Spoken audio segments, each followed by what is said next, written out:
Hey, South Carolina's Math and History, and we are going to learn about the derivatives. So, when you hear the word derivatives, and you love learning about math, you probably know this or heard about this in a field called calculus. And it is something that is learned in a calculus field. Normally, this would be learned in 11th grade to freshmen in college, but derivatives is one of the easiest things to learn and one of the first things you might want to learn about. What we're going to do is we're going to make this lesson very easy to identify, but have the exact same idea of learning what it is. In fact, since we're making it a bit simpler, derivatives is all about taking things down a notch, because when you find a derivative to an equation, you are always going to try to find what it is by taking the power down a notch. So, in order to do that, there are two ways we can find the derivative of an equation. There is one, we can call it the chain rule. That is a strategy. Or two, we can call it the power rule. The chain rule is more complex and it's a lot harder to strategize, but the power rule is a new way of thinking it. If you do it either way, it will still give you the same answer. So let's do it. Are we going to do it the easy way or the hard way? Look, everybody, we can do this the easy way, or we can do it. No, run! They took the hard way. Fire! Fire! Vitruvius, which way to Club Cuckoo Land? Head for the big bright thing in the sky. We are going to use the power rule because it's the easy way to understand. Using the chain rule is a lot more complex and it would take a long time to understand because there are much more steps to this one. They will still give you the same answer. So, when you try to find a derivative to an equation, we have to take that thing down a bit or level it down. So, there's a formula that we're going to look at that will help us take it down a bit. The formula is, you've probably seen the term d over dx. That is saying you are trying to find the derivative of the variable x. Well, we have a variable x right there. And other times, you could find d over dy. Instead, that y is saying find the derivative of y. But we're not going to do y because we don't have a y in our problem.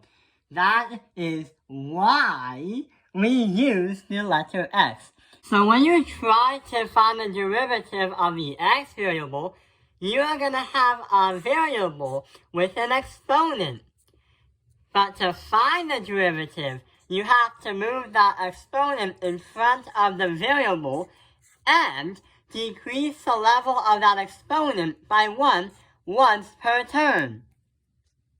We get to use that formula and level this down a bit. Let's use the example. So we have f of x equals x to the power of 8. We're going to move that 8 down here, and we're going to put it right here as 8. But we have to power the exponent down by 1 level. So we have to do 8x to the 7th power instead. So right here is the derivative of x to the power of 8. What we just did is plug it in easily into the formula. Let's see another example. If we do f to the function of x, but we have 3x to the 6th power. We already have a coefficient there, but we can still downgrade the entire problem. We can move that 6 and that 3 down here under the problem. So we have 3 times 6 times x. We got to take that 6 down and power it down. So now we have 3 times 6 times x to the power of 5. When we simplify that, our new derivative will become 18 x to the power of 5.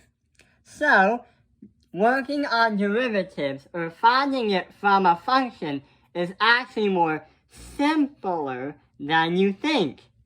Hang on, this reminds me of something. If you ever play Yu-Gi-Oh! And you probably heard about what a spell card is, then the derivative formula reminds me of this spell card. It's called Cost Down. Discard one card until the end of the phase. Reduce the levels of all monsters in your hand by 2, even if they are summoned. That reminds me that we had to put that 8 down here. That could act like discarding your card to your end phase. Then power that level down a bit is the second part of the card. That is useful when your monster's powers and your levels are too high. And that can be an example of a derivative. In a nutshell, the last thing we can do is we can solve and find the derivatives if we have more than one object on the field. Here's an example. We can take this thing down and this down, and we have 4 times 5 times x to the power of 3. Level this down.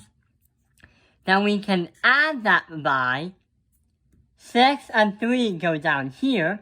3 times 6 times x to the power of 5. Level this 6 down a bit.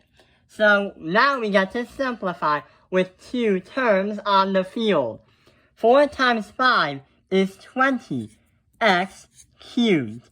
And we have to add that by 3 times 6 is 18, x to the power of 5.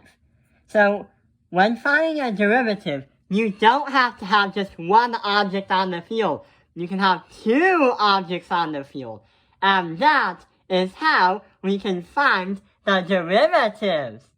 Before this video ends, the question is, why do we use this in calculus? And why do we do this in real life? Well, if you ever ran in a race before, or if you ever watched the stock market, you can realize that when you try to have a constant slope on a graph, it's impossible because it's literally always changing.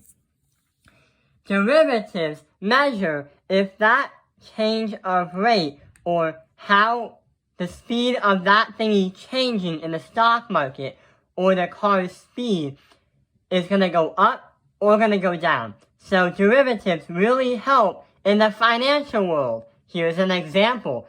We are going to look at Amazon.